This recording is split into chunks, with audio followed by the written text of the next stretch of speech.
Saturday को नहीं थी। और थोड़ा बात करते हैं बेटा प्रॉपर्टीज ऑफ इक्विलिब्रियम कांस्टेंट। किसकी बात करें बेटा? Properties of equilibrium constant. देखो इससे पहले अपन इक्विलिब्रियम क्या होता है क्या नहीं होता पढ़ लिया था। अब जो प्रॉपर्टीज की बात करें, ध्यान समझना बेटा कि अगर अपने पास एक इक्विलिब्रियम ए से बी एक रिएक्शन है बेटा, इक्विलिब्रियम में ए से बी में, अगर इसका इक्विलिब्रियम कांस्टेंट K1 कितना है बेटा? बी अपॉन ए। तो अगर मैं रिएक्शन को पलटी मार दूं, रिएक्शन क्या मार दूं? पलटी, तो इक्विलिब्रियम कांस्टेंट भी क्या हो जाएगा बेटा? नया इक्विलिब्रियम कांस्टेंट K2 क्या आएगा? ए अपॉन बी, जो कि क्या है बेटा? पहले वाले का रेसिप्रोकल। तो देखो थर्मोकेमिस्ट्री जैसा ही है। थर्मोकेमिस्ट्री में क्या था कि रिएक्शन को पलटी काटने पर साइन बदलता था, जबकि यहाँ तो रेसिप्रोकल हो जाता है। क्या हो जाता है? आई बात में। नेक्स्ट देखो बेटा, अगर ए से बी में कन्वर्ट हो रहा है, इसका इक्विलिब्रियम कांस्टेंट है बी ए, मैंने किसी कांस्टेंट एन से मल्टीप्लाई कर दिया। किससे मल्टीप्लाई कर दिया? एन से। तो क्या आ गया? एन ए एन बी आ गया। अब इक्विलिब्रियम कांस्टेंट क्या आएगा? बी की पावर एन ए की पावर ए एन, मतलब बी अपॉन ए की पावर एन, और बी अपॉन ए क्या था बेटा? पहले वाला इक्विलिब्रियम कांस्टेंट। तो इसका मतलब अगर आपने इक्विलिब्रियम रिएक्शन को किसी कांस्टेंट एन से मल्टीप्लाई किया तो इक्विलिब्रियम कांस्टेंट क्या हो जाएगा? की पावर एन। अरे बोलो, इसकी पावर क्या हो जाएगी? एन। समझा क्या? पक्का? नेक्स्ट देखो बड़ा ध्यान से, तो जबकि थर्मोकेमिस्ट्री में क्या हो रहा था? एन से मल्टीप्लाई होती थी, यहाँ पावर में एन चली जाती है। नेक्स्ट वन, अगर मेरे पास दो रिएक्शन है ए से बी सी से डी, इसका इक्विलिब्रियम कांस्टेंट K1, इसका इक्विलिब्रियम कांस्टेंट है K2। अगर मैं इन दोनों रिएक्शनों को जोड़ूं ध्यान से, तो यही रिएक्शन बनेगी बेटा। इसका जो इक्विलिब्रियम कांस्टेंट आएगा K3, वो क्या आएगा बेटा? प्रोडक्ट की कंसंट्रेशन अपॉन ए, प्रोडक्ट की कंसंट्रेशन अपॉन ए रिएक्टेंट की कंसंट्रेशन, यही तो आएगा। और आपको पता है बी अपॉन ए तो इस रिएक्शन का इक्विलिब्रियम कांस्टेंट था, तो उसको मैं क्या लिख सकता हूँ? K1। और डी अपॉन सी किसका इक्विलिब्रियम कांस्टेंट है? इसका, तो K2। तो मैंने तीन रो क्या सीखे? रिएक्शन को पलटी मारा, इक्विलिब्रियम कांस्टेंट, रेसिप्रोकल कांस्टेंट से मल्टीप्लाई किया, इक्विलिब्रियम कांस्टेंट में पावर है एन। अरे बोलो। और अगर रिएक्शन को जोड़ा तो इक्विलिब्रियम कांस्टेंट जुड़ जाएगा, जबकि थर्मोकेमिस्ट्री में क्या था बेटा? जुड़ती, ऐड होती थी। यहाँ पे क्या हो जाएंगे? इक्विलिब्रियम कांस्टेंट मल्टीप्लाई हो जाएंगे। बस आगे सब कुछ वही है। कि सर कैसे? जैसे आपके सामने रिएक्शन लिखी हुई है तीन, ये दो रिएक्शन लिखी हुई है, इसका इक्विलिब्रियम कांस्टेंट निकालना है K3, लेकिन निकालना ऊपर वाले दो की टर्म में, ऊपर वाले दो की टर्म में, मतलब K3 को इन दो की टर्म में निकालना है। तो आपको टेंशन लेने की जरूरत नहीं है। हमें मैंने क्या सिखाया था कि दोगुलों से क्या रहना है? सावधान। आगे बात में बाकी जोड़ते जाओ। जैसे मुझे NOBr चाहिए, तो NOBr मुझे कहाँ मिलेगा? सेकंड में। लेकिन सेकंड वाले रिएक्शन को पलटी मारना पड़ेगा, तो K3 में सेकंड वाले को पलटी मारा, लेकिन इसमें एक एन में मुझे क्या चाहिए? दो, तो कम से कम इसको दो से मल्टीप्लाई भी करवाया था, तो मल्टीप्लाई कराया तो क्या हो गया? स्क्वायर। अरे बोलो, पलटी मारा तो 1/K2 हो गया, दो से मल्टीप्लाई किया तो क्या हो गया? आगे बात समझ में। फिर मुझे चाहिए N2, N2 दोगला तो नहीं है, पहली इक्वेशन देगा। N2 पर मुझे चाहिए प्रोडक्ट में, यहाँ कहां पर है? रिएक्टेंट में, तो क्या मारना पड़ेगा? पलटी। जैसे पलटी मारूंगा क्या हो जाएगा? 1/K1। लेकिन वहां हाफ पे मुझे चाहिए एक, दो से मल्टीप्लाई कर दो। अरे बोलो, कोई दिक्कत है? समझा? नेक्स्ट देखो, जैसे हमें ये तीन इक्वेशन गिवन है और हमें इस इक्वेशन का K4 निकालना है। K4 निकालना है K1 K2 K3 की टर्म में, तो मुझे चाहिए अमोनिया। अमोनिया कौन देगा बेटा? सेकंड इक्वेशन देगी। तो सेकंड इक्वेशन को पलटी मारना पड़ेगा, तो जैसे ही अपन पलटी मारेंगे तो K4 क्या हो जाएगा बेटा? यहाँ लिख लेते हैं। K4 क्या हो जाएगा? 1/K2। लेकिन मुझे चाहिए 4 अमोनिया, यहाँ कितना है? 2, तो इसे क्या करना पड़ेगा? 2 से मल्टीप्लाई, तो ये हो जाएगा स्क्वायर। फिर मुझे चाहिए O2, पर मैंने देखा O2 तो दो रिएक्शन में आ रहा है, दोगला है। क्या है बेटा? इग्नोर मारो। NO, NO किस इक्वेशन से मिलेगा? पहली वाली से। क्लियर है? लेकिन प्रोडक्ट का प्रोडक्ट में चाहिए, लेकिन कितना चाहिए? 4 गुना, तो क्या हो जाएगा? K1 की पावर है 4। H2O कहां पर है? ये रहा, दोगला तो नहीं है, नहीं, एक इक्वेशन में। और कहां चाहिए? प्रोडक्ट का प्रोडक्ट में, लेकिन कितना चाहिए? 6 गुना, तो क्या हो जाएगा? K3 की पावर है 6। आया क्या समझ में बेटा? अरे बोलो, वही थर्मोकेमिस्ट्री वाले तरीके से। तो अपन को जोड़ वोड़ करते हैं नहीं, अपन सीधा उसी कंसेप्ट को यूज करते हैं, आगे बढ़ते हैं। जैसे हमें ये कहा हुआ है कि जो K3 है ना, वो निकालना है आपको। आपके पास ये दो इक्वेशन है, मुझे चाहिए S। क्या चाहिए? तो S के लिए बेटा ये S तो दोगला निकला, दो अलग अलग इक्वेशन में आ रहा है, इग्नोर मारो। क्या मारो?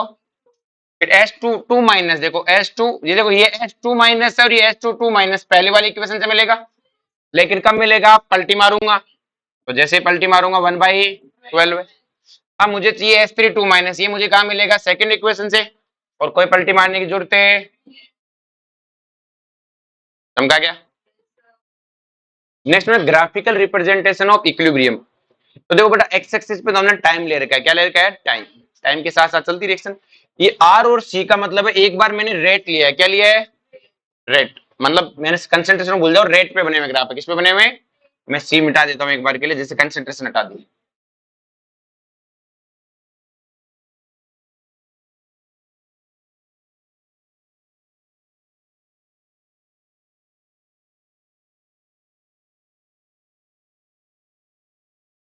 अब मैंने कहा कि कौन सा ग्राफ रेट इक्विलिब्रियम को रिप्रेजेंट करता है, तो आपको पता है इक्विलिब्रियम पे रेट बराबर हो जाती है, एक टाइम आने के बाद में रेट क्या हो जाती है, बराबर। तो भाई ये रिएक्टेंट और ये प्रोडक्ट है, प्रोडक्ट की रेट बढ़ रही है, रिएक्टेंट की घट रही है, और एक टाइम के बाद में बराबर हो गई बेटा। तो जिस टाइम के बाद में ये बराबर होगी रेट, वो टाइम क्या कहलाया, इक्विलिब्रियम टाइम, क्या कहलाया, हमारी बात में सेम कहानी। अब किस इस और इस ग्राफ में क्या फर्क है, इसमें प्रोडक्ट पहले जीरो था, प्रोडक्ट की रेट, इसमें जब शुरुआत की तब भी प्रोडक्ट की रेट है, कि सर शुरुआत में प्रोडक्ट की रेट कैसे आ सकती है, हो सकती है मैंने रिएक्टेंट प्रोडक्ट दोनों डाल दिए रिएक्शन में, बहुत सारा रिएक्टेंट डाल दिया, थोड़ा सा प्रोडक्ट भी डाल दिया, है तो शुरुआत में क्या होगी बेटा, प्रोडक्ट रिएक्शन रिवर्सिबल है, तो शुरुआत में जीरो नहीं है, बाकी प्रोडक्ट की रेट बढ़ रही है, रिएक्टेंट की घट रही है, टाइम आया जब रेट बराबर हो गई, और कौन रेट बराबर होनी चाहिए, कांस्टेंट नहीं, क्या होनी चाहिए, बराबर। हमारी बात में जैसे ये ग्राफ है, क्या ये ग्राफ इक्विलिब्रियम को रिप्रेजेंट करता है, एक बार के लिए वो तो ऐसे बराबर आई है, उसे कोई फर्क नहीं पड़ता, लेकिन उसके बाद रेट कांस्टेंट जरूर हुई है, लेकिन बराबर नहीं है ना, उसकी रेट ज्यादा है, इसकी रेट कम है, तो ये इक्विलिब्रियम को रिप्रेजेंट है, ना ये रिप्रेजेंट करता, ना ये रिप्रेजेंट करता, एक टाइम के बाद कांस्टेंट हो गई, लेकिन बराबर तो नहीं हुई, बराबर नहीं मतलब एक तेजी से जा रहा है, एक कम आ रहा है, क्या यहाँ पर भी हो रहा है क्या, नहीं।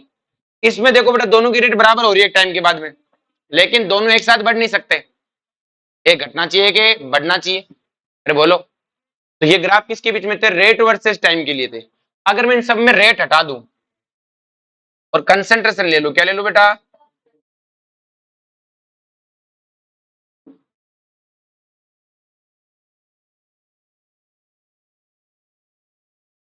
कि भाई यहाँ रेट नहीं कंसंट्रेशन है, क्या है बेटा, और कंसंट्रेशन में आपको पता है कंसंट्रेशन क्या हो जानी चाहिए बेटा, कंसंट्रेशन बराबर हो ना हो लेकिन कांस्टेंट हो जानी चाहिए, और चेंज क्या आना चाहिए, जीरो। तो देखो बेटा रिएक्टेंट और प्रोडक्ट की कंसंट्रेशन बढ़ रही है, रिएक्टेंट की घट रही है, एक टाइम के बाद दोनों की कंसंट्रेशन बराबर भी हो गई और चेंज नहीं हो रहा, देखो बराबर हो भी सकती है नहीं भी हो सकती वाली केस है। इस और इस ग्राफ में इतना ही फर्क है, इसमें प्रोडक्ट की कंसंट्रेशन इनिशियली जीरो नहीं थी, प्रोडक्ट की कंसंट्रेशन बढ़ रही है, रिएक्टेंट की घट रही है, टाइम के बाद दोनों की कंसंट्रेशन में कोई चेंज नहीं आ रहा, आ रही बात में। इधर में अगर रेट कंसंट्रेशन वर्सेस टाइम बनाऊं, तो प्रोडक्ट की कंसंट्रेशन बढ़ रही है, एक टाइम के लिए दोनों की बराबर भी हुई थी, वो तो एक झटके ही लेता, बराबर आगे निकल गई। फिर बेटा इसकी कंसंट्रेशन कांस्टेंट होगी, इसकी भी कंसंट्रेशन क्या हो गई, कांस्टेंट, मतलब इस पॉइंट के बाद में क्या इसकी कंसंट्रेशन में कोई चेंज हो रहा है क्या, नहीं, इसकी कंसंट्रेशन में कोई चेंज हो रहा है क्या, नहीं, इसका मतलब ये इक्विलिब्रियम को रिप्रेजेंट करता है। लेकिन अगर रेट होता तो रिप्रेजेंट है, हमारी बात में, पर इसमें कंसंट्रेशन बराबर है, नहीं है, किसकी कंसंट्रेशन ज्यादा है इक्विलिब्रियम पे, प्रोडक्ट की, ये प्रोडक्ट का ग्राफ है ना, इक्विलिब्रियम पे प्रोडक्ट ज्यादा है कंसंट्रेशन वाइज, पर रेट बराबर, आगे पीछे जाने की रेट है, रेट हमेशा बराबर होगी। इसमें देखो बेटा ध्यान से, बस प्रोडक्ट इनिशियली जीरो नहीं लिया, प्रोडक्ट इनिशियली क्या नहीं लिया, इसमें बेटा देखो रिएक्टेंट की कंसंट्रेशन घट रही है, प्रोडक्ट की बढ़ रही है, एक टाइम के बाद क्या हुआ बेटा, कांस्टेंट होगी, मतलब इक्विलिब्रियम को रिप्रेजेंट है। लेकिन इक्विलिब्रियम पे देखो बेटा कंसंट्रेशन कांस्टेंट हो चुकी है, और ऊपर वाली, अब बताओ इक्विलिब्रियम में किसकी कंसंट्रेशन ज्यादा है, रिएक्टेंट की, प्रोडक्ट की कम है। यहाँ पे क्या है बेटा, प्रोडक्ट इनिशियली जीरो नहीं था, और इसके बारे में क्या कहना है, एक टाइम के बाद कंसंट्रेशन कांस्टेंट हो रही है, लेकिन इक्विलिब्रियम नहीं हो सकता, क्यों, क्योंकि एक की कंसंट्रेशन बढ़ेगी तो ही एक की घटेगी ना, ऐसे थोड़ी दोनों की बढ़ सकती है, तो किसी भी हाल में सही। अब देखो prediction of direction of reaction, हमें डायरेक्शन पता करनी है रिएक्शन की, कि वो रिएक्शन फॉरवर्ड जाएगी कि बैकवर्ड, हमें उस रिएक्शन को देख के पता करना है कि आगे जानी चाहती है या पीछे जाना चाहती है, तो बहुत बहुत मुश्किल काम नहीं है। जैसे आपके पास एक रिएक्शन है A+B से CD, आपको कहा किसी टाइम T1 पे A और B है, इनकी इसका अमाउंट A, इसका अमाउंट B, इन दोनों का 0 0 है, तो कुछ भी हो जाए रिएक्शन बैकवर्ड नहीं जा सकती। क्या नहीं जा सकती? आपको फॉरवर्ड जाती दिखेगी। कैसे जाती दिखेगी? क्यों जाती दिखेगी भाई फॉरवर्ड? है ही नहीं प्रोडक्ट, कम गया। कुछ होता तो पीछे आता ना, कुछ है ही नहीं, पीछे आएगा कहां से? आ रही बात में भाई, कुछ होता तो पीछे आती, तो पीछे आने का चांस ही नहीं, आगे जाने का चांस है, तो रिएक्शन हमेशा फॉरवर्ड जाती दिखेगी। कैसे दिखेगी? आ रही बात में। लेकिन अगर मुझसे कह दे कि जैसे ये है, रिएक्टेंट 0-0 हो जाए तो, और सिर्फ प्रोडक्ट दे दूं तो बैकवर्ड जाएगी, फॉरवर्ड आने का कोई चांस है? अरे बोलो। अगर मान लो वो यूं लिख दे कि ए सी और डी और रिएक्टेंट में से एक को कम कर दे, अब भी बड़ा फॉरवर्ड जा सकती है क्या ये? क्यों नहीं जा सकती? क्योंकि फॉरवर्ड जाने के लिए ए और बी दोनों चाहिए, सिर्फ अकेला ए कैसे जाए फॉरवर्ड? ए और बी मिलेंगे तो सी और डी मिलेंगे, बी तो है ही नहीं। और लेकिन आपकी इसमें लिमिटिंग है, 0 है ही नहीं। इसका मतलब बैकवर्ड जाएगी बेटा, क्योंकि सी प्रोडक्ट में ये अमाउंट जो भी है भाई, इसके पास दोनों साधन है, सी और डी दोनों प्रेजेंट है, दोनों प्रेजेंट है तो कहेंगे चलो पीछे चलते हैं, जबकि इनके पास आगे जाने का जुगाड़ है ही। हाँ, कुछ देर बाद में बी बन जाएगा तो ये भी आगे आ जाएगी।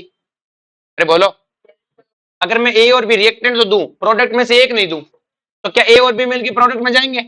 लेकिन क्या जिस टाइम मैंने पूछा उस टाइम प्रोडक्ट तो 0 है, एक कंपोनेंट 0 है, तो क्या पीछे आने का ऑप्शन है क्या इसके पास में? बस सी और डी मिलेंगे तो पीछे आएंगे ना। हाँ, कुछ देर बाद में डी बन जाएगा तो ये भी पीछे आने लग जाएगी। अरे बोलो, तो ये तो बहुत आसान क्वेश्चन है। अब आता है बेटा मेन काम, जिसका नाम है रिएक्शन क्यूसेंट। क्या नाम है? तो रिएक्शन क्यूसेंट क्या कहता है, ध्यान से समझना। क्लियर है? ये है बेटा, रिएक्शन क्यूसेंट होता है प्रोडक्ट की कंसंट्रेशन अपॉन रिएक्टेंट की कंसंट्रेशन। किस तरह? तो इक्विलिब्रियम कांस्टेंट होता है प्रोडक्ट की कंसंट्रेशन अपॉन रिएक्टेंट की कंसंट्रेशन। मैंने कहा बेटा ये इक्विलिब्रियम पे होता है। किस पे होता है?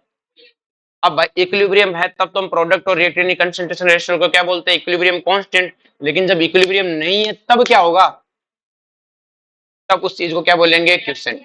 तो क्या रिएक्शन क्यूसेंट कांस्टेंट है कि वेरिएबल है?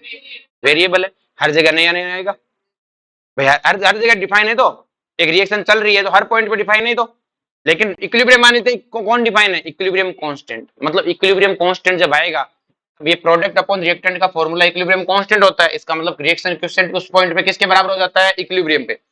इसका मतलब जो रिएक्शन क्यूसेंट है वो एक रेंज में है, इतनी दूर तक कुछ भी हो सकता है, लेकिन एक पॉइंट पे वही रिएक्शन क्यूसेंट क्या कहने लग जाता है? Equilibrium constant. और इक्विलिब्रियम कांस्टेंट फिक्स होता है, क्या होता है? वेरिएबल है। समझा क्या? नेक्स्ट देखो बड़ा ध्यान से, जैसे हमारे पास एक रिएक्शन है सॉरी, हमें कहा कि PCl5 है। एक मिनट रुको, इससे नहीं, इसको एक बार हटाते हैं। एक रिएक्शन है बेटा N1A प्लस N2B, रिएक्ट करके बनाता है N3C प्लस N4T। मैंने कहा किसी time t equal to T1 पे इसकी concentration C1 C2 C3 C4। अब किस तरह इसका मैं इक्विलिब्रियम कांस्टेंट लिख सकता हूं? मैंने कहा नहीं। क्यों? ने कहा क्यों? इसने अपने टांगे पकड़ पकड़ के नहीं कहा कि इक्विलिब्रियम में, इसने बोला time t equal to T1। ऐसा इससे पहले जो मैंने क्वेश्चन कराए थे तो वहां इक्विलिब्रियम लिखता था, मैं सीधा लिखता था प्रोडक्ट की कंसंट्रेशन अपॉन है। अब उन्होंने तो टाइम T1 बोला है, और T1 का जब तक ना कहा जाए अगला हाथ पकड़ ले, हाथ जोड़े अपने यूं कि भाई साहब इक्विलिब्रियम में, तभी लिखना है, वरना लिखना ही, उसने मेरे हाथ जोड़े ही नहीं। तो मैंने कहा तो रिएक्शन क्यूसेंट है। ये रिएक्शन क्या है? क्यूसेंट। मैं नहीं मानूंगा इक्विलिब्रियम कांस्टेंट है, होगी रिएक्शन इक्विलिब्रियम, मुझे अंदाजा ही नहीं है। तो इस सिचुएशन में मैं क्या लिखूंगा? प्रोडक्ट की कंसंट्रेशन अपॉन रिएक्टेंट की कंसंट्रेशन। तो इस इक्वेशन के लिए क्या आएगा? C3 की पावर है N3, C4 की पावर है N4 डिवाइडेड बाय C1 की पावर N1, C2 की पावर है। ये हो गया रिएक्शन क्यूसेंट। कंसंट्रेशन टर्म में लिखेंगे तो QC, प्रेशर में लिखेंगे तो QP, और मोल फ्रैक्शन में लिखेंगे तो QX। समझा गया? हाँ, पर वो इक्विलिब्रियम पे लिखते हैं जब इक्विलिब्रियम में हो। इक्विलिब्रियम कब होता है? जब रेट बराबर आ चुकी है, सेम ही तो, पर इक्विलिब्रियम नहीं है, इसका मतलब और कोई कंडीशन है भाई। रिएक्शन इक्विलिब्रियम पे पहुंची ही नहीं अभी, बीच रास्ते में कहीं पर है। इक्विलिब्रियम मान ले यहाँ आता है और रिएक्शन अभी यहाँ पर है या फिर आगे चली गई, इन दोनों केस में प्रोडक्ट और रिएक्टेंट का रेशियो क्या कहलाता है? इक्विलिब्रियम में कांस्टेंट। कंसंट्रेशन वैल्यू अलग अलग होगी ना। अरे बोलो, इसका मतलब सी, इसकी वैल्यू बदलूंगा तो ये बदलेगा, ये कंसंट्रेशन डिपेंडेंट है और हर पॉइंट पे डिफाइन है। जैसे इक्विलिब्रियम कांस्टेंट आता है, इक्विलिब्रियम आता है, ये क्यों हटके कहता है मैं क्यों नहीं हूं? ये फॉर्मूला के इक्विलिब्रियम का है, किसका है? ये मेरा नहीं है। आ रही बात में? अरे बोलो, जैसे इक्विलिब्रियम कांस्टेंट आएगा साइड में हट जाएगा, ये क्या हो जाएगा? जब तक इक्विलिब्रियम कांस्टेंट नहीं आएगा यही करता रहेगा। जैसे तुमने मूवीज में देखा होगा ना कि जैसे कोई सुपर हीरो की मूवी है तो एक छछूंदर होता है, वो कहता है मैं हूँ वो, जैसे कोई मान सुपरमैन है तो वो बन के घूमता रहता है कि मैं हूँ उसकी जगह। मतलब कोई जैसे कोई हीरो है वो काम करके भाग जाता है, वो छुप के रहता है, और छछूंदर होता है वो क्या दिखाता रहता है कि मैं वो सुपर हीरो मैं ही हूँ। लेकिन जैसी मुसीबत आती है वो क्या करता है, साइड में कहता मैं तो नहीं हूँ यही है। तो जब तक इक्विलिब्रियम नहीं आएगा तब तक ये क्यों कहेगा मैं ही हूँ प्रोडक्ट और है रिएक्टेंट। जैसे इक्विलिब्रियम आएगा हम नहीं है ये है। ये फॉर्मूला तो इनका है, हमारा नहीं है। आ रही बात समझ में? देखो ध्यान से। तो इक्विलिब्रियम में क्या बेटा क्या कह सकते हैं, at any time concentration of product and reactants ratio known as a reaction quotient, किसी भी टाइम पर। लेकिन जैसे इक्विलिब्रियम आएगा इसी का नाम क्या हो जाएगा, इक्विलिब्रियम में कांस्टेंट। आ रही बात? ये तो हर जगह डिफाइन है ना, इक्विलिब्रियम कांस्टेंट तो हर जगह डिफाइन ही नहीं है, सिर्फ इक्विलिब्रियम पे डिफाइन है। अरे बोलो वो फॉर्मूला क्या मैं लिखवाया था तो मैंने कहा इक्विलिब्रियम लिखा होना ही चाहिए, वरना तो अपन क्वेश्चन बोलेंगे, क्या बोलेंगे question. When reaction achieve equilibrium, जैसे इक्विलिब्रियम अचीव होगा क्यू क्या कहलाएगा, के इक्विलिब्रियम, क्योंकि वही फॉर्मूला किसका है, के इक्विलिब्रियम का। तो क्यू कहेगा आपसे मेरा नाम क्या है, के इक्विलिब्रियम। जब तक इक्विलिब्रियम में, जैसे इक्विलिब्रियम टूटा वापस से नाम क्या हो जाएगा, क्यू। आ रही बात समझ में? Each reversible reaction want achieve equilibrium, हर रिएक्शन का, हर रिवर्सिबल रिएक्शन का एक ही सपना है कि बड़े होके क्या अचीव करना है, इक्विलिब्रियम, और कोई सपना ही हर हाल में इक्विलिब्रियम अचीव करना है। आ रही बात में? जैसे बेटा देखो ध्यान से, हम केस फर्स्ट लेते हैं, ध्यान समझना कि एक रिएक्शन है PCl5 कन्वर्ट होती है PCl3 प्लस Cl2 में, हमें कहा इसका Kc4 है, ठीक है। अब Kc तो हमें देगा, हमें क्या पता होगा, ठीक है। उसने कहा Kc कितना है, 4। तो अब मुझे जो आपको अमाउंट दिया है इन पे कोई भरोसा नहीं है कि इक्विलिब्रियम के, क्योंकि उसने इक्विलिब्रियम लिखा ही नहीं, उसने टाइम टी क्या लिखा है, T1। अब मुझे साथ में इनकी वॉल्यूम भी गिवन है, क्या गिवन है, मुझे मोल पसंद नहीं है कि सर डेल्टा एन जीरो नहीं है, तब तक हमें कंसंट्रेशन चाहिए, क्या चाहिए। मैंने आपको लास्ट क्लास में सिखाया था, अगर डेल्टा एन जीरो हो जाए तो मोल का रेशियो ले लो, कोई दिक्कत है। लेकिन अगर डेल्टा एन जीरो नहीं है तो कंसंट्रेशन निकालो, क्या निकालो। तो हमें वॉल्यूम गिवन थी, तो वॉल्यूम से सबको डिवाइड कर दिया, तो क्या सबकी कंसंट्रेशन आ गई कि नहीं आ गई बेटा, और सबकी कंसंट्रेशन आ गई तो आपको पता है कि इसको मैं इक्विलिब्रियम मान सकता हूँ क्या कि नहीं। जब तक यहाँ EQ ना लिखा हो तो इक्विलिब्रियम में, तो इसको हम क्या बोलेंगे, रिएक्शन क्वोशिएंट, क्या बोलेंगे, रिएक्शन क्वोशिएंट। और रिएक्शन क्वोशिएंट क्या है बेटा अपना, कि प्रोडक्ट की कंसंट्रेशन अपॉन है, तो PCl3 Cl2 divided by PCl5, और PCl3 की कंसंट्रेशन कितनी है, 4, इसकी कितनी है 4, और इसकी कितनी है 2, तो रिएक्शन क्वोशिएंट कितना आया, 8। तो मुझे एक बात बताओ, क्या रिएक्शन क्वोशिएंट इक्विलिब्रियम कांस्टेंट के बराबर है क्या, बराबर नहीं है। इसका मतलब रिएक्शन इक्विलिब्रियम में भाई प्रोडक्ट की कंसंट्रेशन और रिएक्टेंट की कंसंट्रेशन का रेशियो जब 4 आएगा तभी रिएक्शन को इक्विलिब्रियम बोलूंगा, तो इसका मतलब रिएक्शन इक्विलिब्रियम में नहीं है। अब आपको पता है रिएक्शन क्वोशिएंट है वो क्या है बेटा, इक्विलिब्रियम कांस्टेंट से बड़ा है, और हर रिएक्शन चाहती है कि इक्विलिब्रियम में आ जाए रिएक्शन, और रिएक्शन इक्विलिब्रियम में तभी आएगा जब ये QC किसके बराबर आए, KC के बराबर आए। अब बताओ QC क्या करे कि वो KC बन जाए, अपने आप को छोटा करना पड़ेगा, अभी 8 है, अरे बोलो 8 से क्या करना पड़ेगा, छोटा। किस तरफ से अपने आप से 8 से छोटा करे कैसे, में एक ही तरीका है कि जो इसके ऊपर वाली वैल्यू है वो तो कम हो जाए, वो तो क्या हो जाए, और नीचे वाली वैल्यू ज्यादा हो जाए। आ रही बात में? अब ये ज्यादा हो जानी चाहिए, ये कम। एक ही पॉसिबिलिटी है कि सर रिएक्शन बैकवर्ड ज्यादा दिखे, क्योंकि फॉरवर्ड नहीं जाएगी, मैं फॉरवर्ड भी जाएगी लेकिन बैकवर्ड ज्यादा दिखेगी। कैसे दिखेगी बेटा, बैकवर्ड, मतलब बैकवर्ड जाने की स्पीड क्या होगी बेटा, ज्यादा। तो मतलब आपको रिएक्शन से लगेगी जैसे बैकवर्ड जा रही है, जाओ उस वक्त तो फॉरवर्ड भी रही है, लेकिन फॉरवर्ड बहुत धीमे धीमे जा रही है और बैकवर्ड बहुत तेजी से जा रही है, तो आप ऑल ओवर रिएक्शन क्या बोलोगे कि बैकवर्ड जा रही है, क्या जा रही है। अरे तो इक्विलिब्रियम आने पर, इक्विलिब्रियम तो आया नहीं ना अभी, इक्विलिब्रियम तो आया ही, रिएक्शन है ही नहीं इक्विलिब्रियम में, तो उसने कहा इक्विलिब्रियम में नहीं है कि दौड़ाओ फिर पीछे, पीछे वाली स्पीड को क्या करो, तेज। अरे समझ में? तो पीछे वाली स्पीड को क्या करेंगे बेटा, तेज। रिएक्शन क्या दौड़े, पीछे की तरफ दौड़े, कहां दौड़े, पीछे की तरफ दौड़े। हमारी बात में तो तेजी से पीछे की तरफ दौड़ेगी ताकि क्या आ जाए, इक्विलिब्रियम क्या आ जाए। हमारी बात में भाई सिंपल से आगे की रेट ऐसा नहीं आगे कम होगी, जो आगे चला गया वो अपने आप को पीछे ला रहा है। भाई आगे जाने की रेट तो बढ़ाने की जरूरत नहीं है, लेकिन पीछे की रेट तेज करो तो आपको ऑल ओवर ऐसा दिखेगा, रिएक्शन पीछे जा रही है। रिएक्शन कहां जा रही है, पीछे जा रही है। आ रही बात में? बोलो कोई दिक्कत है? तो हमें इसको क्या करना चाहिए, ज्यादा और इसको कम। अब इसको ज्यादा कैसे करना है कि रिएक्शन पीछे जाएगी, तो हमने क्या बोल दिया कि डायरेक्शन ऑफ रिएक्शन क्या है, बैकवर्ड। कब, जब QC बड़ा आ गया KC से। अब हमें कभी पूछ ले कि QC बड़ा है KC से तो क्या होगा, तो आपको पता है QC बड़ा है बेटा, क्यूसी क्या है बेटा, केसी से बड़ा है। अब क्यूसी चाहता है मैं केसी बन जाऊं ताकि रिएक्शन क्या चले जाए, इक्विलिब्रियम में। तो ये अपने आप को छोटा करेगा, और अपने आप को छोटा करने का एक तरीका प्रोडक्ट को घटाए रिएक्टेंट को बढ़ाए, तो ऑल ओवर रिएक्शन कहां दिखे बेटा, बैकवर्ड जाते दिखे।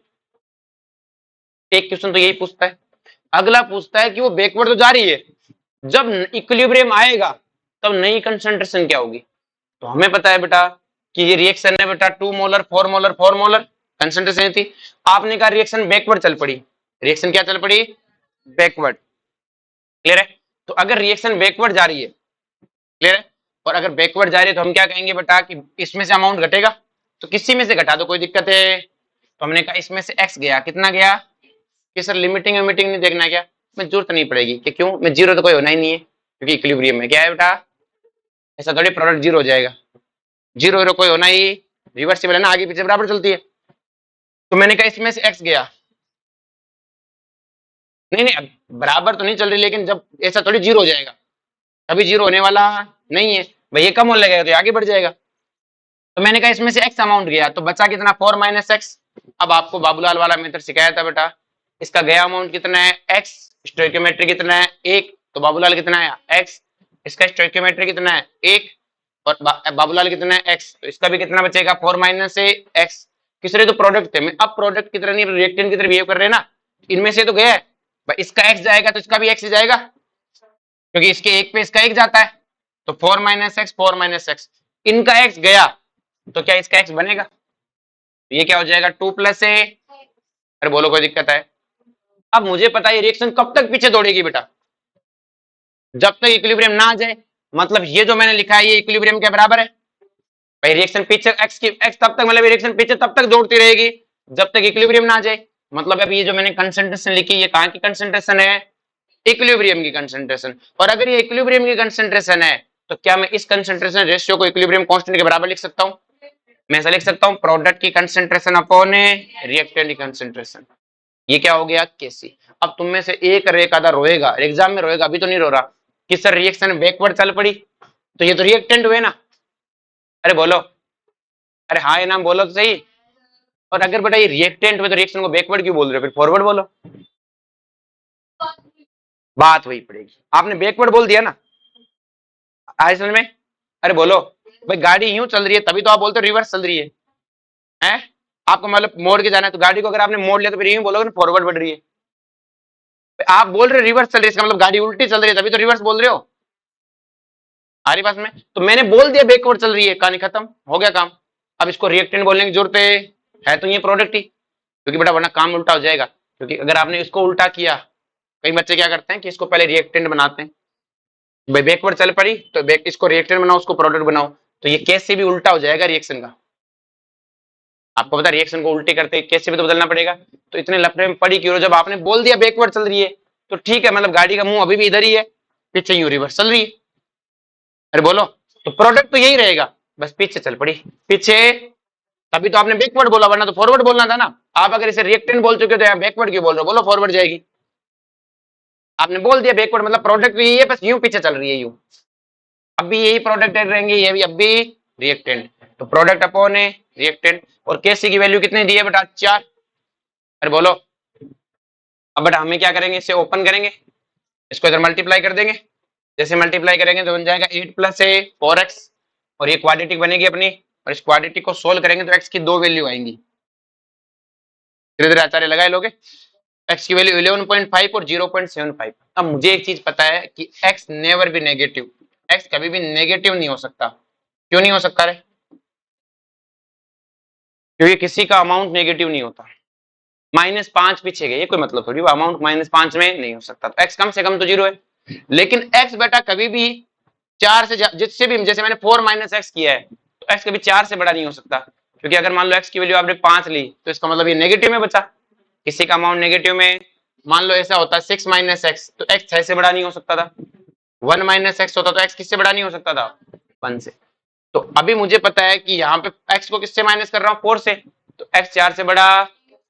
x का मतलब क्या है, ये वाली x की वैल्यू पॉसिबल नहीं, सिर्फ ये वाली वैल्यू पॉसिबल है 0.75। तो आपको पता है x की वैल्यू 0.75 है, तो यहाँ 0.75 रखूंगा तो कितना आ जाएगा 3.25 यहाँ पे, और ये कितना हो गया 2.75। ये वो कंसंट्रेशन है जब वापस इक्विलिब्रियम आ गया, तो क्वेश्चन क्या था, शुरुआत में आपको यहाँ से दिया, आपने क्वेश्चन को देखा, आपने नई कंसंट्रेशन निकाली, उससे पता किया क्यूसी, क्यूसी बढ़ाया तो आपने कहा रिएक्शन बैकवर्ड जाएगी, बैकवर्ड जाएगी तो कितनी देर तक बैकवर्ड जाती रहेगी, तो आपने कहा इसमें से एक्स एक्स हटा दिया और कहा तब तक बैकवर्ड गई जब तक इक्विलिब्रियम नहीं आ गया। फिर आपने कहा ये इक्विलिब्रियम की कंसंट्रेशन है तो इनके रेशियो को इक्विलिब्रियम कांस्टेंट के बराबर किया, वहां से एक्स निकाला और एक्स की वैल्यू रखते क्या आ गया, इक्विलिब्रियम की कंसंट्रेशन क्या आ गई, इक्विलिब्रियम की समझा गया। इतना बड़ा क्वेश्चन अपने एग्जाम में आने के चांस बहुत कम होते हैं क्योंकि टाइम टेकिंग है, अपने पास तो 1 मिनट ही नहीं होता पास में, तो चल रहा हूँ इतना बड़ा क्वेश्चन है नहीं आएगा, मैंने तो एक ही क्वेश्चन में सारा समेटने की कोशिश की ताकि समझ में आए, हमारी भाषा में टॉपिक क्लियर हो जाए, सारी चीजें एक साथ आए। अपने इतना बड़ा क्वेश्चन है नहीं आएगा, मस्त रहो। जैसे केस सेकंड लेते हैं कि आपके बार अब की बार इसके 4 मोल है, इसके 4 मोल है, इसके 4 मोल और वॉल्यूम वही 2 लीटर है और केसी की वैल्यू 4 है। तो आपने क्या किया बेटा, टाइम t1 पे सॉरी टाइम t1 पे अपने क्या निकाली बेटा, नई कंसंट्रेशन क्या निकाली, तो अपने पास नई कंसंट्रेशन आई, तो क्या आपको विश्वास है इक्विलिब्रियम की है कि सर हम तो क्यू से निकालेंगे, क्या निकालेंगे क्यूसी, और क्यूसी क्या होगा बेटा, प्रोडक्ट की कंसंट्रेशन अपॉन रिएक्टेंट, तो 2 into 2 कितना आया 2, और अब की बार क्यूसी क्या है बेटा, केसी से छोटा। अब मुझे पता है कि रिएक्शन इक्विलिब्रियम में नहीं है तो क्यूसी चाहता है इक्विलिब्रियम आए, तो क्यूसी को क्या होना पड़ेगा, बड़ा, और ये बड़ा कब हो सकता है बेटा, जब ऊपर वाली वैल्यू बढ़े नीचे वाली घटे, और ऊपर वाली बढ़ेगी मतलब ऊपर वाली कब बढ़ेगी, जब रिएक्शन कहां जाए, फॉरवर्ड, तो डायरेक्शन ऑफ रिएक्शन क्या हो गई, फॉरवर्ड। हमें एग्जामिनर क्वेश्चन कैसे देता है कि एक रिएक्शन का क्यूसी है वो केसी से छोटा है, तो बताओ क्या होगा, तो आपको पता है क्यूसी अपने आप को बड़ा करना चाहता है, बड़ा करने के लिए क्या करेगा, प्रोडक्ट की कंसंट्रेशन बढ़ाएगा, बढ़ाने के लिए तेजी से फॉरवर्ड जाएगा, कि उस वक्त बैकवर्ड जा रहा है, कि जा रहा होगा माड़ी मोटी रेट से, लेकिन ज्यादा तेजी से किधर भाग रहा होगा, फॉरवर्ड, हमें फॉरवर्ड जाता दिखेगा।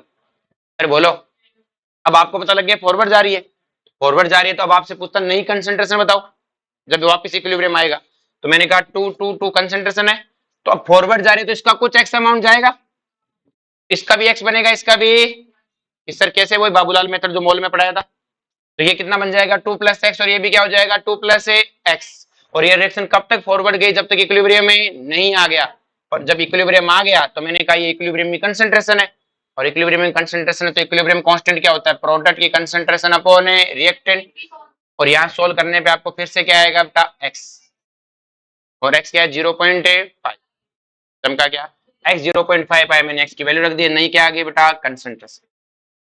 अरे बोलो, नेक्स्ट देखो केस 3, केस थर्ड क्या कहता है कि PCl5 वही रिएक्शन है, मैंने कहा इसके 8 मोल, इसके 8 मोल, इसके 8 मोल, वॉल्यूम वही 2 लीटर है बेटा, तो आपने सबसे पहले क्या किया कि सर हमने टाइम t1 पे नई कंसंट्रेशन निकाली, क्या निकाली, नई, और नई कंसंट्रेशन आ गई तो क्यूसी क्या होता है, प्रोडक्ट की कंसंट्रेशन अपॉन रिएक्टेंट की कंसंट्रेशन, तो क्यूसी कितना आया 4, और आपने कहा तो इक्विलिब्रियम कांस्टेंट के बराबर है, मतलब रिएक्शन इक्विलिब्रियम में खड़ी है, किसमें खड़ी है, कि इक्विलिब्रियम में खड़ी है, मतलब किधर जा रही है, तो आप कहोगे बराबर स्पीड से दोनों तरफ जा रही है, इक्विलिब्रियम का मतलब यही होता है, बराबर स्पीड से वजह कहीं नहीं जा रही है, नहीं जा रही है ना, बराबर स्पीड से जा रही है, पहले वाले में तेजी से बैकवर्ड आ रही थी, फॉरवर्ड भी जा रही थी, लेकिन ज्यादा स्पीड कहां थी, बैकवर्ड की, सेकंड में ज्यादा स्पीड कहां थी, फॉरवर्ड की, अब इक्विलिब्रियम में खड़ी है तो बराबर स्पीड से आगे पीछे जा रही है, ये नहीं बोलेंगे कहीं नहीं जा रही, जा रही कैसे नहीं जा रही, पर बराबर स्पीड से जा रही है तो कहीं जाती हुई दिखती, चमका क्या।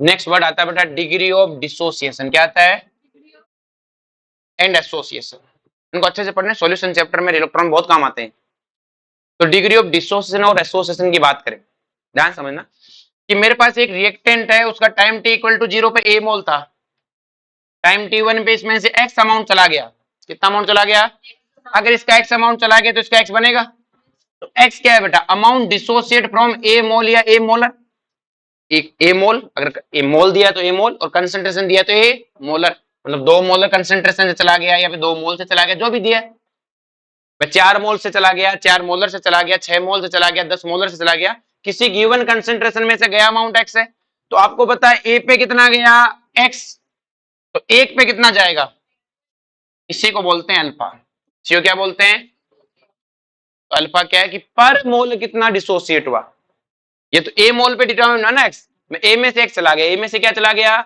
x, तो पर मोल कितना हुआ, जैसे मान लो अपनी क्लास में तुम अपने 20 मजदूर बुलाए, कितने बुलाए बेटा 20 मजदूर, इन 20 मजदूरों ने क्या किया 100 बोरी अनाज की उठा के फेंक दी, अगले दिन हमने 40 मजदूर बुलाए,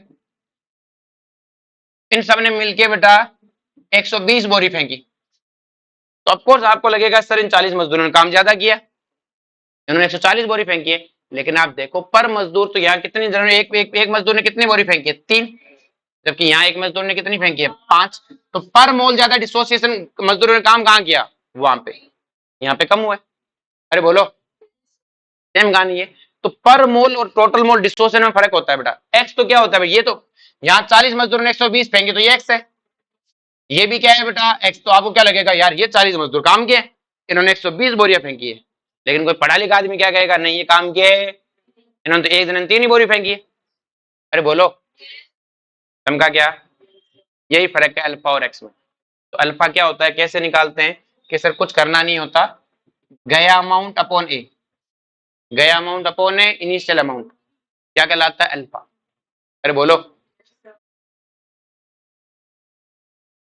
जैसे for the given reaction degree of dissociation is 40%, या फिर देखो अपन एक और क्वेश्चन कर सकते थे जब ये करके आए ये वाला, इस रिएक्शन के लिए पूछ लिया डिग्री ऑफ डिसोसिएशन निकालो, तो मुझे पता है इस रिएक्शन का मैंने एक्स निकाला था अभी 0.5, तो इसका गया अमाउंट कितना है 0.5, इनिशियली कितना था 2, तो अल्फा क्या आ गया 0.5 डिवाइडेड बाई 2 कितना आया 0.25, परसेंटेज में कितना हो गया 25%।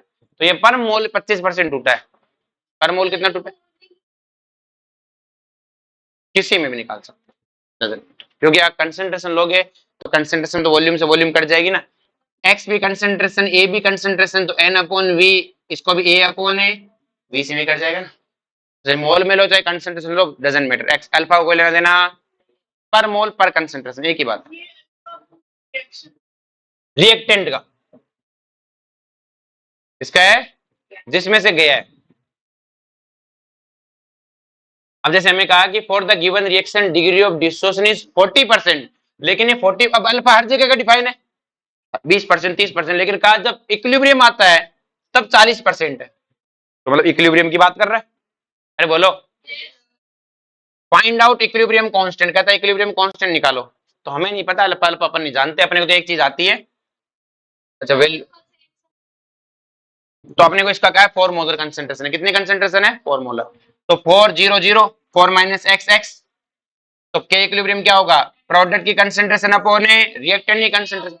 अब हमें अल्फा एक्स तो पता ही नहीं है, लेकिन मुझे अल्फा पता है, क्या पता है, अल्फा कितना है 40%, कितना है 40% का मतलब है 0.4, और अल्फा का मुझे पता है क्या होता है एक्स अपॉन ए, तो क्या मुझे ए पता है तो एक्स निकाल लूंगा, और एक्स निकाल लूंगा तो यहाँ पुट कर दूंगा।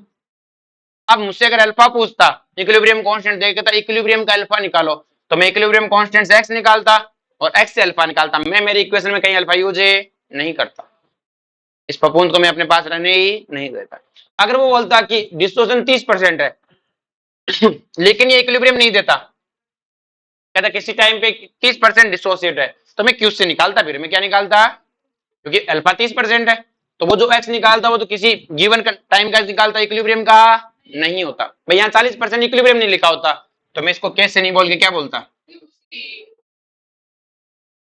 आता ये कैसे, पर वो इक्विलिब्रियम कांस्टेंट नहीं है ना, फिर मुझे क्या पता इक्विलिब्रियम में है कि इक्विलिब्रियम बोले, हाँ वैल्यू ये आती है, वैल्यू में कोई दिक्कत नहीं है, लेकिन मैं उसको इक्विलिब्रियम कांस्टेंट नहीं बोलता।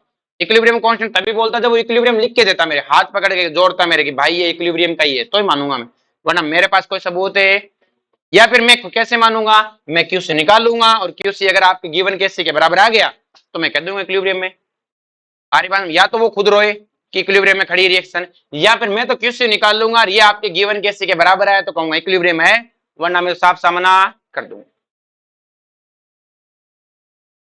अब जैसे देखो ध्यान से, in the given reaction initially concentration of B is 1.5 time, initial concentration B की क्या है बेटा 1.5 टाइम में as compared to A, A के कंपैरिजन में कितनी है बेटा 1.5 टाइम है।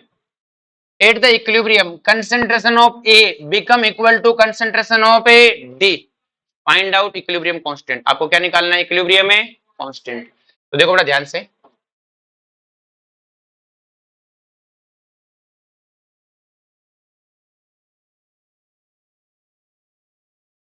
उसने कहा ये रिएक्शन गिवन है बेटा, इनिशियली ए और बी की कंसंट्रेशन मैंने ए की कंसंट्रेशन ए मान ली, कितनी मान ली ए, तो कहता है बी की कंसंट्रेशन क्या है 1.5 टाइम है, तो ये कितना हो जाएगा 1.5 है, बोलो कोई दिक्कत है इसमें? किसी को कोई दिक्कत नहीं है। फिर क्या कह रहा है बेटा, at equilibrium concentration of A become equal to concentration of D. तो अब देखो शुरुआत में 0 0 था, तो इसका मतलब a minus x 1.5 a minus x, ये कितना बनेगा x और a, सॉरी 2x और x। इसका गया अमाउंट कितना x, एक्स अपन यहाँ पर भी गलती कर दी, यहाँ पर भी 2x। भाई यहाँ से गया अमाउंट कितना x, तो यहाँ पे कितना आ जाएगा 2x। बाबूलाल मेथड लगाते हैं अपन तो। भाई गया अमाउंट कितना है x डिवाइड बाय 1, बाबूलाल कितना है x, बाबूलाल इंटू स्टोइकियोमेट्री कितना है 2x, और ये रिएक्टेंट तो 2x अमाउंट है चला जाएगा, तो रिएक्टेंट में से 2x अमाउंट है हटा दो, इसका x बना तो 2x और ये कितना हो गया x।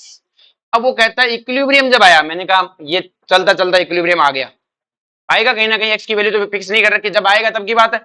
जब इक्विलिब्रियम आ गया उस टाइम जो a की कंसंट्रेशन है वही d की कंसंट्रेशन है, तो मैं क्या लिख सकता हूं a minus x equal to, तो x कितना आ जाएगा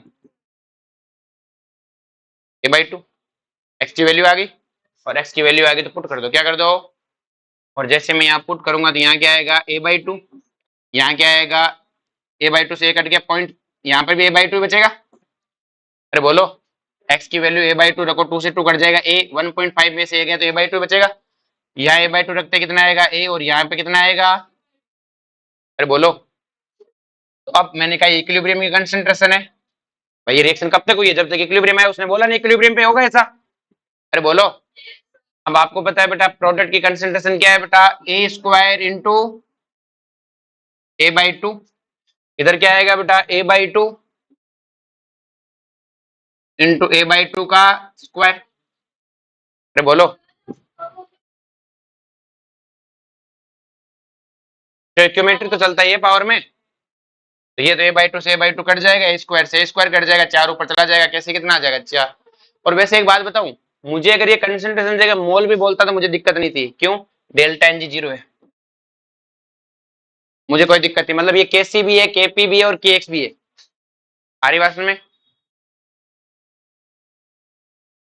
नेक्स्ट देखो बड़ा ध्यान से, ये अपने पास टाइम क्या हुआ है, अभी तो बहुत टाइम है। एक ये रिएक्शन लिखी हुई है और कह रहा है केसी 10 की पावर 12 है, कितना 10 की पावर है, इनिशियली ये देर का 0.5, ये 1 देर का, ये 0.5 और ये 3.5। हमसे पूछता है कि इनमें से जो इक्विलिब्रियम की कंसंट्रेशन बताओ।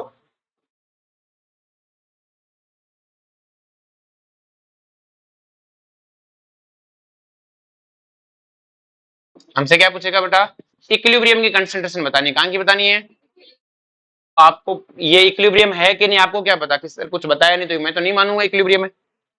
भाई को लगे टाइम टी इक्विलिब्रियम नहीं, तो मैं क्या निकालूंगा क्यूसी, और मुझे साफ साफ पता है क्यूसी कभी कैसी से बड़ा नहीं आने वाला, कैसे 10 की पावर 12 है बेटा, इनका डिवाइडेशन कभी 10 की पावर 12 थोड़ी जाएगा, तो मतलब रिएक्शन फॉरवर्ड जाएगी। साथ मुझे एक और इन्फॉर्मेशन पता लग रही है, कैसे की वैल्यू 10 की पावर 12 है, मतलब बहुत बड़ा है, तो इसका मतलब रिएक्टेंट ऑलमोस्ट क्या होगा खत्म। तो अगर इक्विलिब्रियम कांस्टेंट बहुत बड़ा हो तो रिएक्शन ऑलमोस्ट क्या हो जाती है बेटा खत्म, आ रही बात में, और रिएक्शन ऑलवेज खत्म। अगर मान लो कैसे बहुत छोटा है, इसका मतलब रिएक्शन में ऑलमोस्ट रिएक्टेंट ही रहेगा। अगर मैं तुम्हें सिंपल सी कहानी कहूंगी, भाई अपने पास एक रिएक्शन है जिसमें रिएक्टेंट प्रोडक्ट में कन्वर्ट होता है, और इक्विलिब्रियम कांस्टेंट हमें पता है, इक्विलिब्रियम पे प्रोडक्ट की कंसंट्रेशन अपॉन इक्विलिब्रियम पे रिएक्टेंट की कंसंट्रेशन। अगर केस ये बहुत बड़ा है, ये बहुत बड़ा तभी हो सकता है जब इक्विलिब्रियम पे प्रोडक्ट की कंसंट्रेशन बहुत ज्यादा हो और रिएक्टेंट की बहुत है कम हो, मतलब रिएक्शन ऑलमोस्ट ऑलमोस्ट पूरी हो गई, जीरो नहीं हुई है। जीरो होते ही इक्विलिब्रियम कांस्टेंट कितना हो जाएगा, इनफाइनाइट, क्या हो जाएगा, तो रिएक्शन ऑलमोस्ट ऑलमोस्ट पूरी हो चुकी है। कब है, जब कैसी क्या हो बेटा बहुत बड़ा हो, आ रही बात में। लेकिन अगर कैसी बहुत छोटा हो, जैसे मान लीजिए तो कैसी 10 की पावर 12 लिखा हुआ है, अगर रिएक्टेंट प्रोडक्ट में कन्वर्ट होता है, मेरे को कैसे लिखा हुआ है 10 की पावर -5, इसका मतलब क्या है बेटा कि सर इसका साफ साफ मतलब है कि रिएक्शन में रिएक्टेंट ही आवी है, कौन आवी है, प्रोडक्ट तो बहुत ही कम है, मतलब पूछे रिएक्शन में कौन सा कंपोनेंट ज्यादा है, रिएक्टेंट। अरे बोलो। और अगर मान लो केसी की वैल्यू 2 3 ऐसे लिखा हुआ है, तो आप क्या रहोगे, कहोगे कि रिएक्शन में इक्विलिब्रियम, रिएक्शन में रिएक्टेंट और प्रोडक्ट दोनों है। जैसे हम इससे पहले वाले क्वेश्चन में केसी 4 आ रहा था, 2 आ रहा था, तो प्रोडक्ट भी जीरो नहीं हुआ, रिएक्टेंट भी जीरो नहीं हुआ, ऑलमोस्ट ऑलमोस्ट दोनों है। जीरो तो कोई सा नहीं होगा, खत्म होने वाली बात है। इस रिएक्शन में 10 की पावर 12 दिया है, इसका मतलब ऑलमोस्ट ऑलमोस्ट रिएक्टेंट खत्म, अब रिएक्टेंट में से ऑलमोस्ट वही खत्म होगा जो लिमिटिंग है, जो क्या है बेटा, अब लिमिटिंग आपको निकालना बता रखा है बेटा। तो ये 0.5 है, इसका भी बाबूलाल कितना आएगा 0.5, दोनों लिमिटिंग है। अब जीरो तो कर नहीं सकता मैं, कि सर जीरो क्यों नहीं कर सकता, अगर मैं रिएक्टेंट की कंसंट्रेशन जीरो कर दूं तो प्रोडक्ट अपॉन जीरो, मैं प्रोडक्ट की कंसंट्रेशन अपॉन रिएक्टेंट की कंसंट्रेशन कितने लिखनी पड़ेगी, जीरो, और जीरो रखूंगा तो कैसे इनफाइनाइट आना चाहिए, कैसे इनफाइनाइट दिया है क्या, नहीं, इसका मतलब जीरो तो नहीं है, लेकिन ऑलमोस्ट ऑलमोस्ट पूरी गई, ऑलमोस्ट ऑलमोस्ट है। हमने कहा कि जब टाइम इक्विलिब्रियम आया तब इसका y बचा हुआ है और y नियर बाई जीरो है, y नियर बाई जीरो नहीं है, बट नियर बाई जीरो है, नियर बाई क्या है जीरो। जैसे तुमने रोटी खाई और कोई एक दो टुकड़ा छोड़ा, मतलब होता है ना रोटी का एक टुकड़ा टूट के गिर गया मामूली सा, बस इतना छोड़ रखा है तुमने, तो पूरी रोटी तो नहीं खाई ना तुमने, एक छोटा सा टुकड़ा छोड़ दिया, कितना छोटा सा टुकड़ा, मतलब जिसको ऐसे हाथ फेरे तो दिखता है, बहुत छोटा सा टुकड़ा छोड़ दिया, छोड़ दिया, अरे बोलो,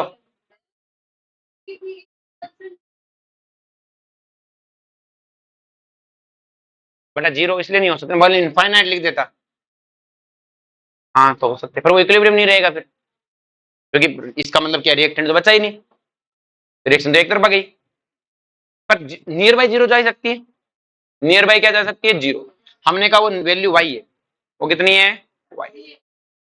अब सिंपल सी कहानी है बेटा कि आपको पता है कि इसका ऑलमोस्ट ऑलमोस्ट कितना अमाउंट गया है, 0.5 बोल दूं कि भाई 0.4999 अमाउंट गया है, तो मैं ऑलमोस्ट ऑलमोस्ट बोल दूं 0.5 गया, कितना गया, अगर इसका 0.5 गया तो इसका भी 0.5 जाएगा, और तो मैंने कहा इसका y बचा है तो इसका 2y बचा है, ये बात सही है,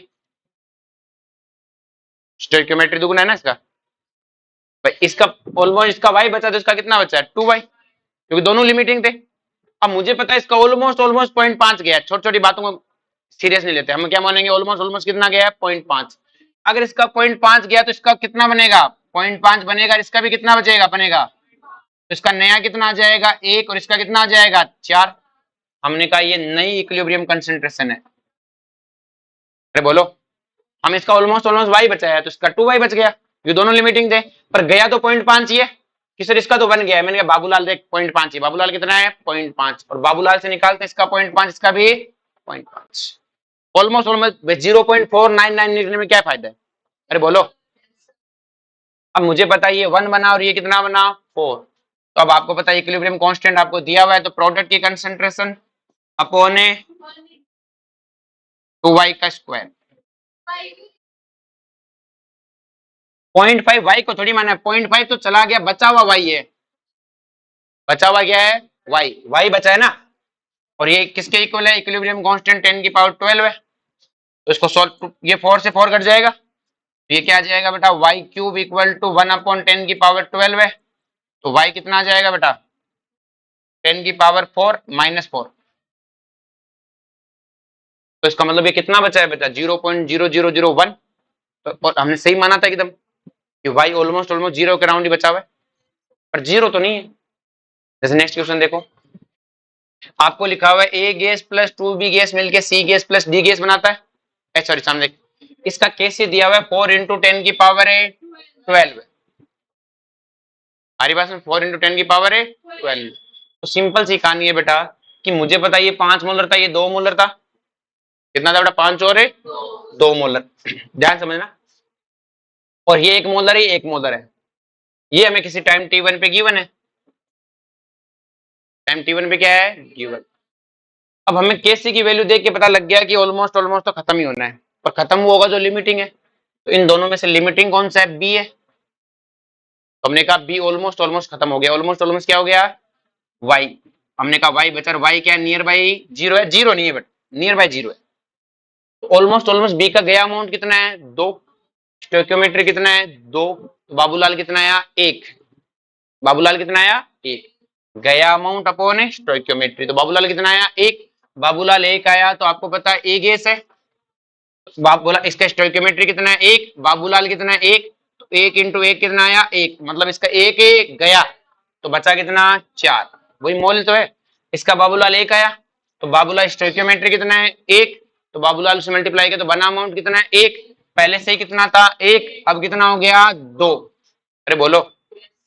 इसी तरह डी गैस की बात करें तो इसके लिए भी बाबूलाल कितना है, एक, स्टोइकियोमेट्री एक, तो बना कितना, एक, पहले से एक था तो हो कितना गया, दो। और आपको बताया बेटा इक्विलिब्रियम कांस्टेंट क्या है, प्रोडक्ट की कंसंट्रेशन डिवाइडेड बाय रिएक्टेंट, तो इसका तो 4 बचा हुआ है, ये तो अब की बार लिमिटिंग था नहीं, तो 4, और इसका कितना बचा हुआ है, y, तो क्या हो गया y का स्क्वायर। सोल्व करेंगे तो क्या आ जाएगा, y क्या आ जाएगा बेटा, तो हमें इसका बचाव अमाउंट आ जाएगा जो कि छोटा सा आएगा। बोलो कोई दिक्कत है। अब मैं तुम्हें इसके क्वेश्चन दे देता हूँ, कल करके आना वरना चैप्टर बूम हो जाएगा।